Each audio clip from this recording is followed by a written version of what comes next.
রোশনাই ধারাবাহিকে আমরা দেখেছিলাম গরিমা আরণ্যককে বলছে যে রোশনাই কি ইচ্ছে করে হেরে গেল, আমাকে জিতিয়ে দিল, দানটা ছেড়ে দিল।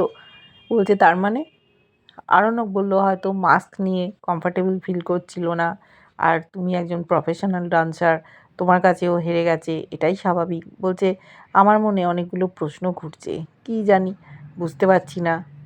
এক হতে পারে তুমি ওকে রিকোয়েস্ট করেছিলে, তোমার কথাও ফেলবে না, জীবন দিয়েও রাখার চেষ্টা করবে। বলছে কী সব বলছো, তুমি কি যাবে শপিং করতে? নাহলে আমি ড্রেস চেঞ্জ করে ফেলছি। বললো না না আমি যাব। ওকে জড়িয়ে ধরার চেষ্টা করে, কিন্তু আরণ্যক সরে যায়। বলছে কী ব্যাপার?